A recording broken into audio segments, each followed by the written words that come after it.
Action. I arrive on set and I see all those wonderful coloured clothes. There's something so magical about the 50s. It's a really beautiful period.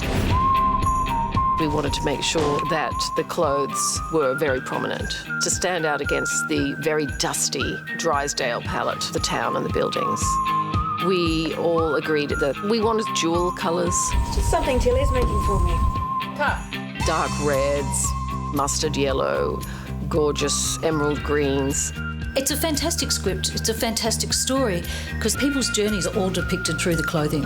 Our genius here does make them look different, less like themselves and more like they want to be.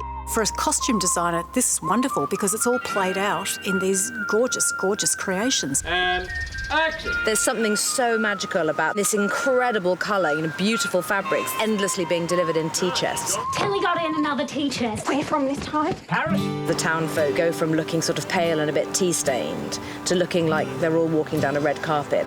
They should not be wearing things that are, Gucci or Prada, and yet they are. They're tottering about in heels in the Australian desert. I just love that. And it really does something very, very striking to the visual image of the story.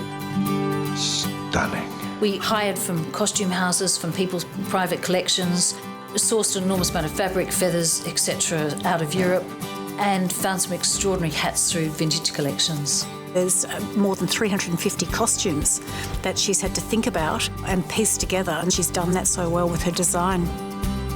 The 50s really changed the focus of fashion. Everybody had to be very austere during the war years. And then Christian Dior came along and changed everything. Dior.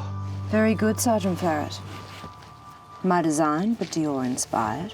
Tilly herself wears incredibly tailored outfits. The details, right down to the things that won't even appear on camera, are very exquisite. I had no idea she was so beautiful.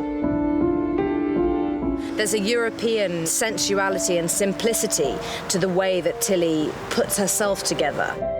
Designing the costumes, I drew pictures of Kate in the costumes and shapes and silhouettes, and then I showed the drawings to Kate. Stand by for rehearsal, guys. It's been fantastic having that level of collaboration with Margot and really keeping Tilly looking very, very different to the rest of the townsfolk. The red dress that Tilly wears to the football had to be very startling. Who's that? They were either going to love her or hate her, but at that point she doesn't care. She just wants to make a huge statement. Margot felt very strongly that she really wanted it to have that elegance and that poise and that wow factor, but to not be in any way trashy or cheap. Your dress, that fabric.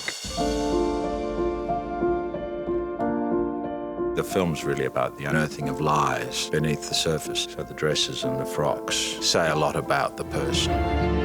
I think fashion should be exciting, it should be fun, and it should be accessible. I'm glad to have met you, Tilly Dunwich. You've enriched my life. That was terribly exciting, to create what were really works of art, not just clothes.